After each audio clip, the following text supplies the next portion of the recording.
first happened, at first, even though I was having seizures, we still didn't know what was going on. We were going back and forth to Texas, and okay, it's like, we think it's this, okay, I need a definitive answer. What is going on? And so I was in Lake Charles. They did a spinal tap. And so that's when they said it was MS. And so, well, I went to Houston for a second opinion. And that's when they confirmed it. And he said, you didn't want to hear that. I said, no, I didn't. I said, because, even though everybody is different, it's still, you look and you see somebody that has this, and you see what they went through and what they're going through, and they may be in a wheelchair, on a cane, or just non-functional. Yes. But that's the first thing. But we're human, right? Yes. And so that's the first thing we think that's gonna happen. Yes.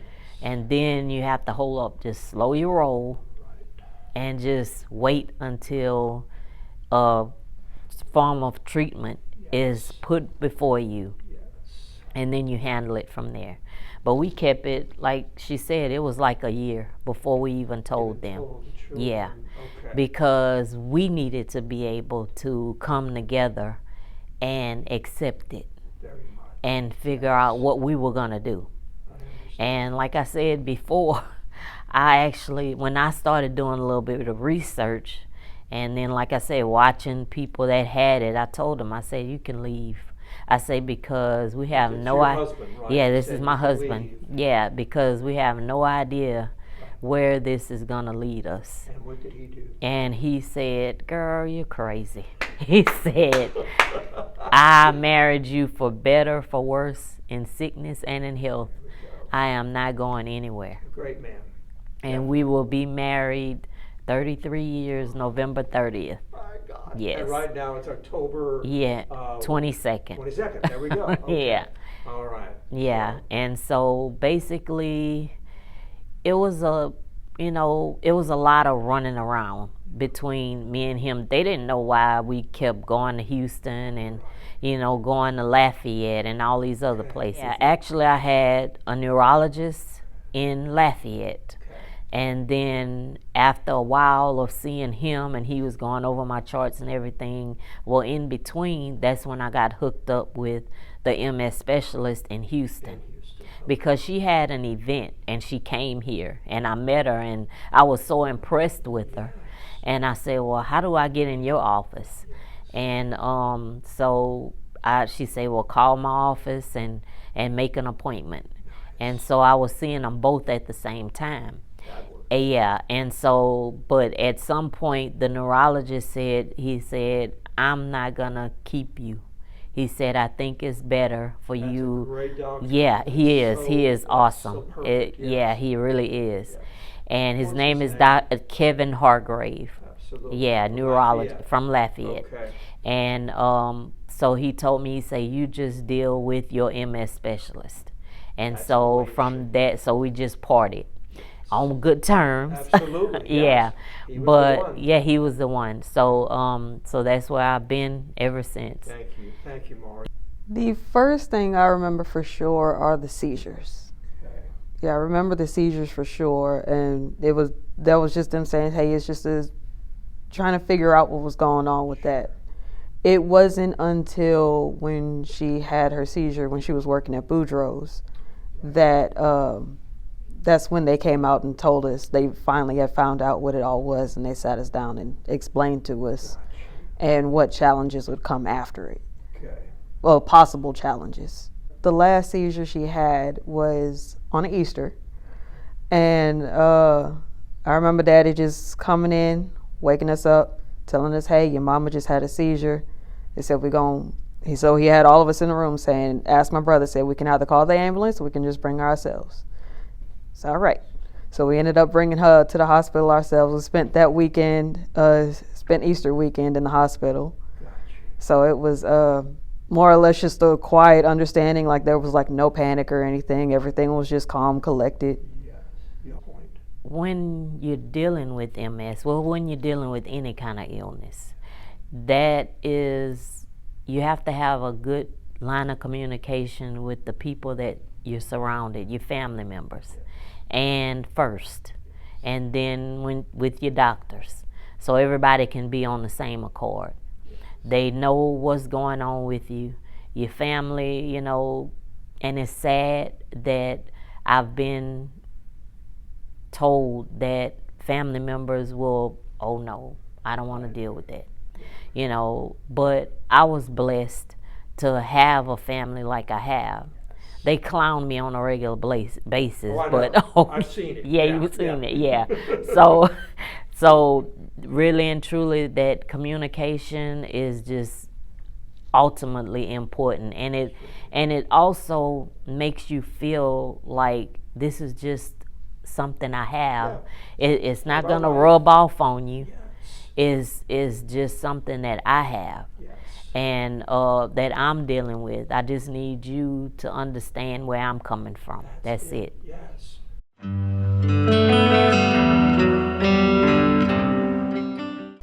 So the easiest way to explain that transition is when we can see when she's tired.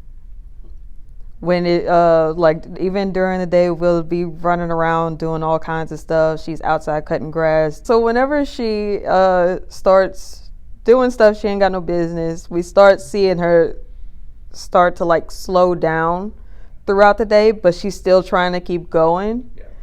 So then we start to like slowly switch over from family member. We'll talk about her at first. That's where the transition starts. And then we eventually tell her, it's like, hey, it's time to shut down.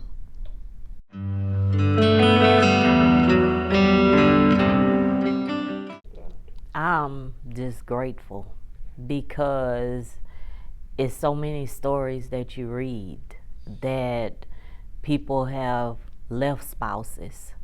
You know, they were in a relationship and, oh no, I don't want to deal with this. You know, this is out of my realm. And then too, you've had people that stick it out, stay with them, and be there through the tough times.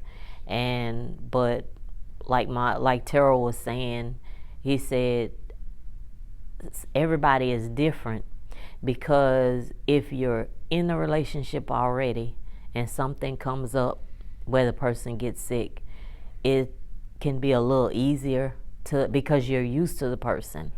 And so, but if it's new, and a new relationship a and new, a new diagnosis, there you go. That can be hard. Yes. That can be hard, really. Absolutely. And That's I mean, a great point. yeah, Yes. it takes a strong person. Yes. It really does. Either way, I mean, whether it's spouse, boyfriend, girlfriend, it really takes a person with a strong constitution. Yes. Because a lot of times, oh, we can handle it. We could take it Right. on. And then once, way. but then once they start reading, Yes. and then it kind of scares them. Which I'm not gonna put flowers on it. It is scary. It is MS is very scary, because you just never know. You'll be running races and doing this, and I went to my MS specialist Tuesday, and Terrell was talking to this couple that was there, and she's been having MS for 30 years, since she was 19, and she used to fly, but now she doesn't fly anymore. And she was a pilot? No. She used to be able just to go because she as a passenger. right. Okay, but It now was she can't.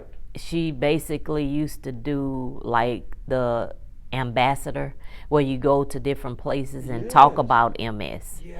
And so she did that for a long time, but then now she had to stop. Gotcha. And so now she's teaching kids with special needs. Oh my goodness. Yeah.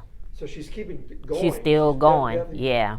30 years. 30 years, yep. And then her husband said she had it when he met her. Wow. And so it was like, It all depends on the individual. on the individual, and yep. their constitution and their devotion. That's it. And their strength. And they have 3 kids. Oh my gosh. Yep. Amazing. Yeah, and it's just feel encouraged that that could be you. Exactly. It's not that, far-fetched that you could possibly, God could send you somebody. Yes.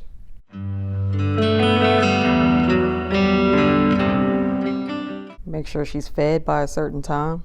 She gets hangry. Oh, whatever. But we be in the middle of doing stuff, and it just takes one little small thing for her to get irritable. Yeah. But now, since it's been going on for so long, I know the signs now. Yeah, but I claim it. I know. And a lot of times I find myself apologizing Okay. because I'll say, you took this. Where is this? I can't find it. And it's right where I left it. It's always right where So she you left it. have- I have. You And have so then I moments, have to okay. go back and apologize. I'm sorry. Well, that, Living with it, you literally have to just stop okay. and take a deep breath Okay. because the memory is not what it used to be, and so now it's like you're treading new waters, and so you have to adapt to that situation now because living with MS, you'll get mad. I know, I'm talking from experience, that I just get mad because I know I put something down, I can't find it, I can't remember where it is. So then you just want to scream, and then you stand in the middle of the floor, take a deep breath, and try to go back into your memory and where was the last place. Exactly. And with anything, it's not just misplacing stuff. It's trying to train yourself to do the same thing all the time, which I kept losing my keys. So, okay, walk in the door, hang them up. Yes. I think the main reason for that is Daddy. It's like that man is probably the most laid back, optimistic person ever. Yeah. Yeah. So we more or less grew up with the phrase, don't sweat the small stuff. Yeah. So it's not, Perfect.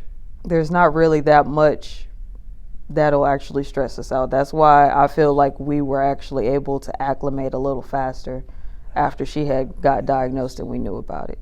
Wow.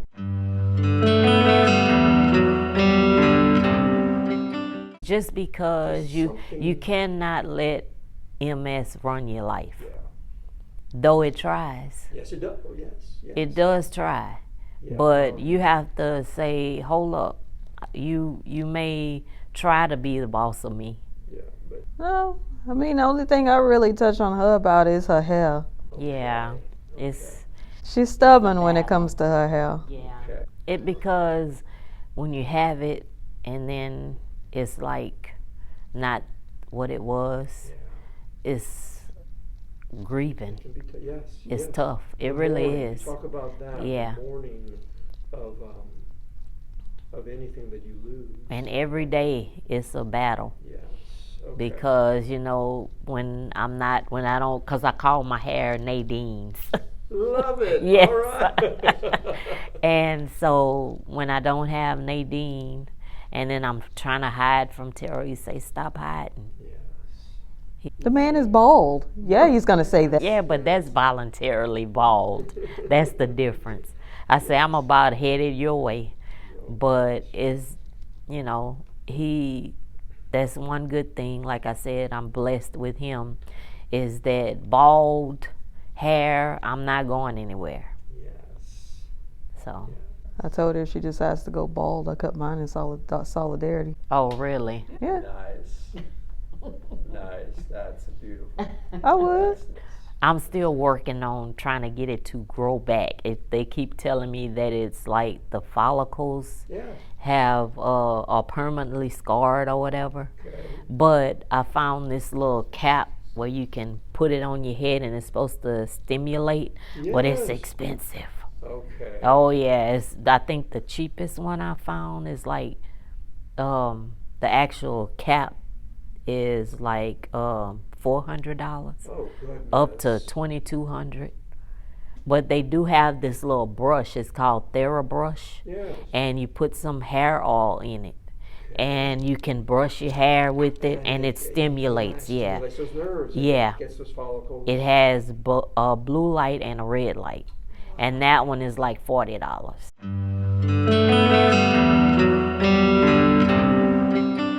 The only thing that I try to say, I probably hadn't said it on each video, but in the video with always reach out to somebody.